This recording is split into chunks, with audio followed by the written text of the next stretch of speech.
नमस्कार साथियों, स्वागत है आपका आपके अपने YouTube चैनल स्वदेश एकेडमी के इस ऑनलाइन मंच पर। मैं एन चौबे आपका पुनः इस ऑनलाइन मंच पर आपका मैथ्स गुरु पुनः स्वागत कर रहा हूं।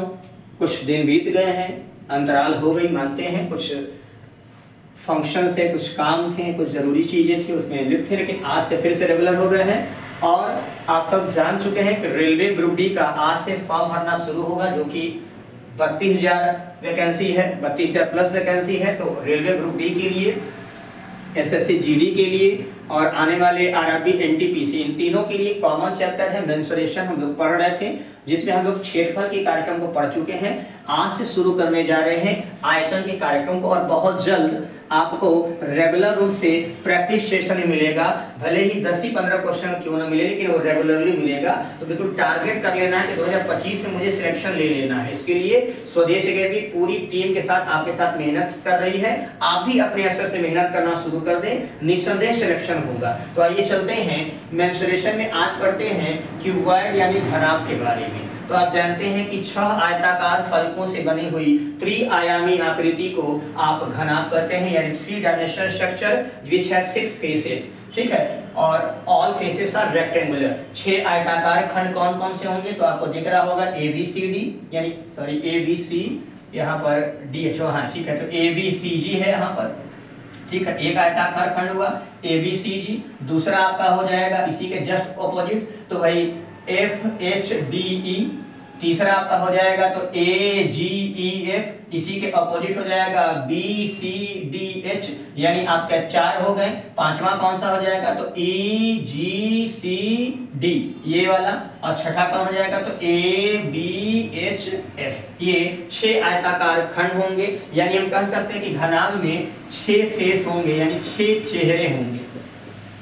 ABCDEFG और H, यानी 1 2 3 4 5 6 7 और 8, ये 8 कोने यानी 8 वर्टेक्स यानी 8 शीर्ष होंगे। और बात करेंगे ABCG, यानी AB BC CG AG, ये 4 हो गए कंडीशन। तो 4 और 4 8 4 3 12 आपके कंडीशन हो जाएंगे, किनारे हो जाएंगे। 12 क्या हो जाएंगे? किनारे हो जाएंगे, यानी 12 एज हो जाएंगे। तो आपके कंडीशन क्या हो जाएंगे? 6 फेसेस, 8 कोने, 12 किनारे। सामान्य जानकारी के लिए है। अब आते हैं, ये लंबाई है, ये BC चौड़ाई है, और ये CD ऊंचाई है। LBH, L मतलब लेंथ यानी लंबाई, B मतलब ब्रेथ यानी चौड़ाई, और H मतलब हाइट यानी ऊंचाई। अब बात करते हैं फॉर्मूलों की, जो कि घनाभ के लिए बहुत ज्यादा इंपॉर्टेंट है। पहला फॉर्मूला है घनाभ का आयतन, यानी वॉल्यूम ऑफ क्यूबॉइड,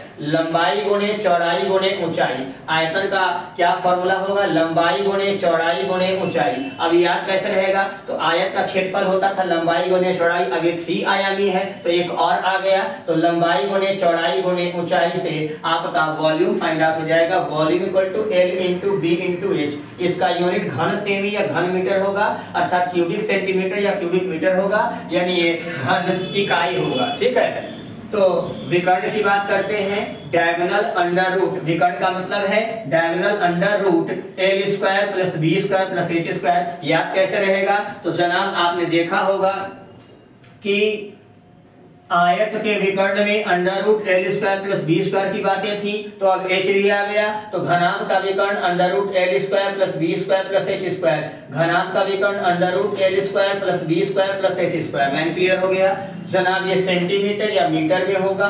तीसरा कार्यक्रम है घनाभ के चारों दीवारों का क्षेत्रफल। घनाभ के चारों दीवारों का क्षेत्रफल, तो एक तरह समझ लीजिए परिमाप है। ठीक है, तो इसे अंग्रेजी में LA से यानी लैटरल सरफेस एरिया या CA से कर्व्ड सरफेस एरिया भी बोला जाता है। कभी कभी सवाल पूछा जाता है, हिंदी मीडियम वाले खासकर ध्यान रखें कि किसी घनाभ का LA निकाले, और LA के बारे में नहीं जानेंगे तो फंस जाएंगे। घनाभ के CA का क्षेत्रफल कितना होगा तो आपको ध्यान रखना होगा। क्लियर? 2 इंटू लंबाई प्लस चौड़ाई गुणे ऊंचाई। आयत का परिमाप 2 गुने लंबाई प्लस चौड़ाई हुआ करता था, अब इसमें ऊंचाई से गुना कर दीजिए। तो फिर घनाभ के चारों दीवारों का क्षेत्रफल 2 इंटू लंबाई प्लस चौड़ाई गुने ऊंचाई, 2 into length plus breadth into height, 2 into L plus B into H, 2 into L plus B into H. अब बात करते हैं घनाभ के संपूर्ण पृष्ठ का क्षेत्रफल यानी total surface area of cuboid, TSA कहा जाएगा। तो 2 गुने लंबाई और चौड़ाई का गुणनफल करिए, फिर चौड़ाई और ऊंचाई का गुणनफल करिए, फिर लंबाई और ऊंचाई का गुणनफल करिए और इनको जोड़ दीजिए। यानी हमारे पास L, B, H उनके 3 आयाम थे, 3 डायमेंशंस थे। तो फिर लंबाई और चौड़ाई का गुणनफल किए, चौड़ाई और ऊंचाई का गुणनफल किए, फिर ऊंचाई और लंबाई का गुणनफल किए, इनको जोड़कर 2 से गुणा कर दिए। तो TSA का फॉर्मूला हो गया, घनाभ के संपूर्ण पृष्ठीय क्षेत्रफल का फॉर्मूला हो गया 2 into LB plus BH plus LH। कोई समस्या? अब आते हैं इंपॉर्टेंट नोट में, खास करके ये आरआरबी एनटीपीसी के लिए ज्यादा इंपॉर्टेंट है कि घनाभ के 3 संलग्न या आसन फलकों के क्षेत्रफल क्रमशः A1, A2, A3 हैं।